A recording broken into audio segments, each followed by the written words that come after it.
Hello, welcome to another video from me, Mr. Morrison.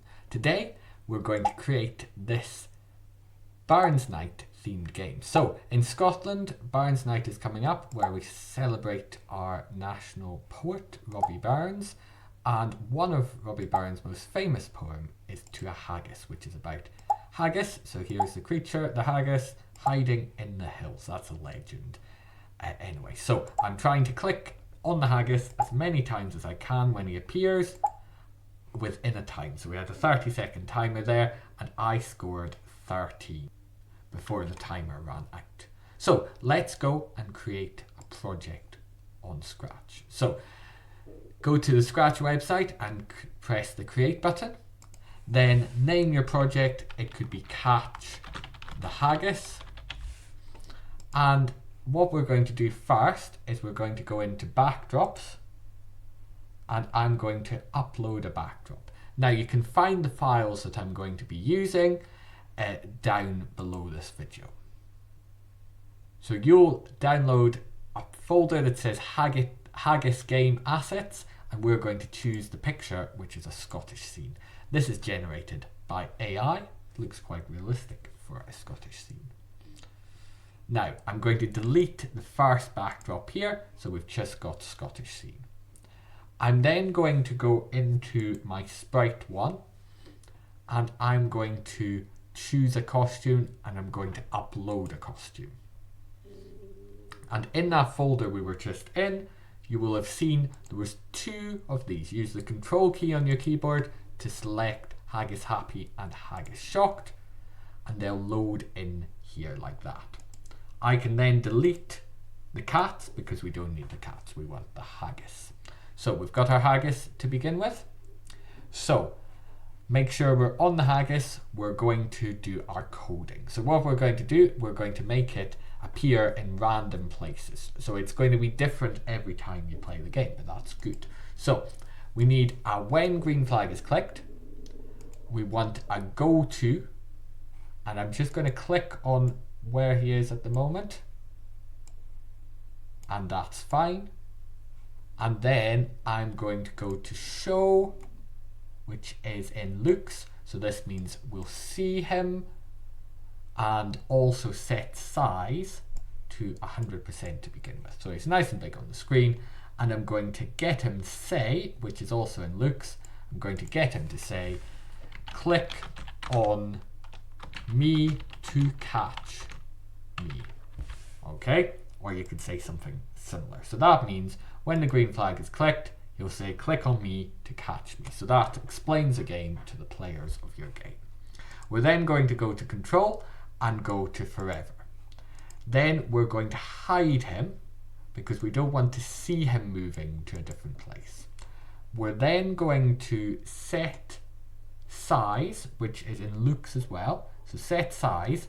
But this time, instead of 100%, we're going to go to our operators and pick random. So this generates a random number. We're going to make this random number between 25 and 100. So that means between 25% and 100% of the size that he is. So sometimes he'll be really big, sometimes he'll be a quarter of the size.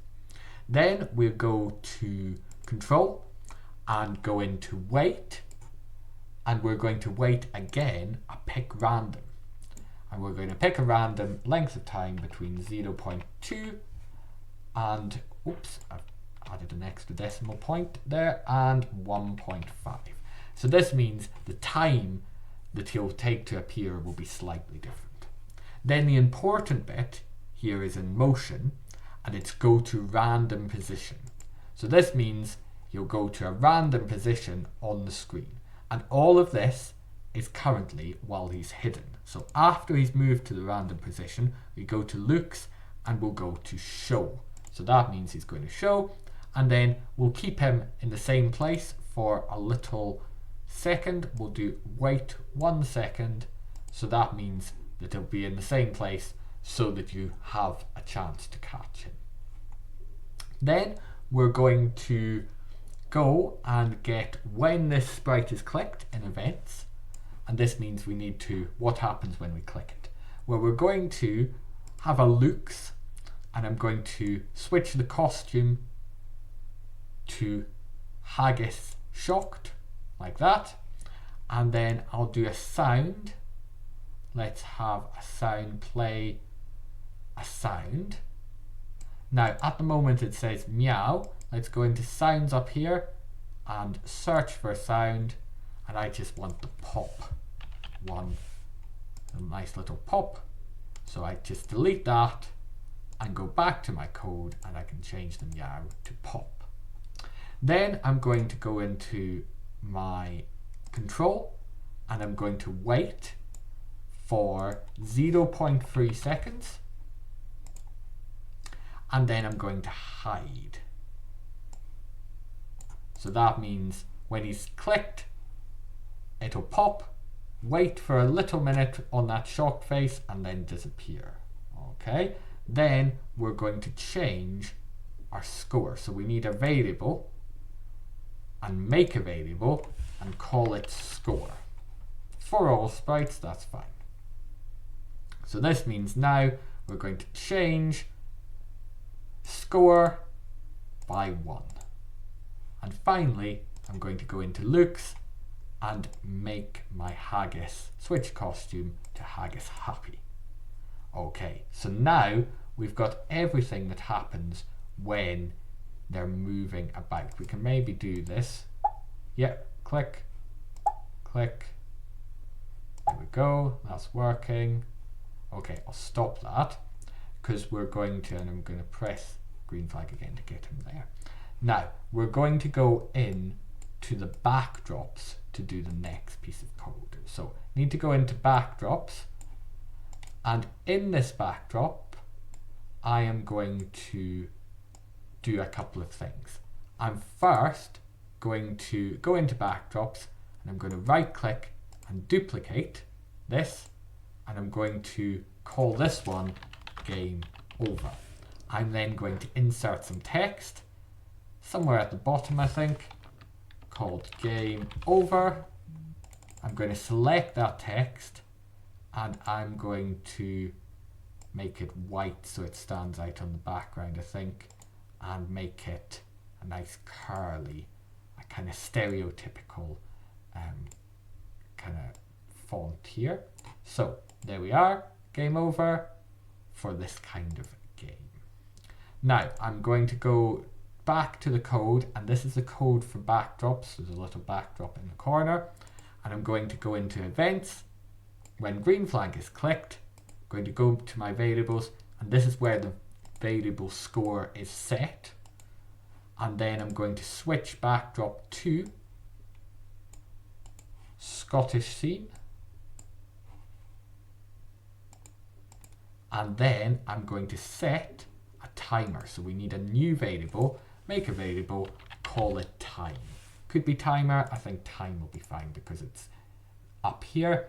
Then I'm going to set my variable, which is time, to 30 seconds. You could change this time, it's up to you what you choose it. 30 seconds is a good length of time, I think. Then I'm going to repeat until, and repeat until has an operator in it that has an equals. So we're going to have in variables score is equal to 0. So repeat until the score is equal to 0. And what we're repeating until the score is equal to 0 is wait 1 second. So that's doing the counting of seconds, but we need every second to do something to the variable. So we're going to change my variable, which is time. We're doing time by -1. If you don't put it in the minus, the timer will count up.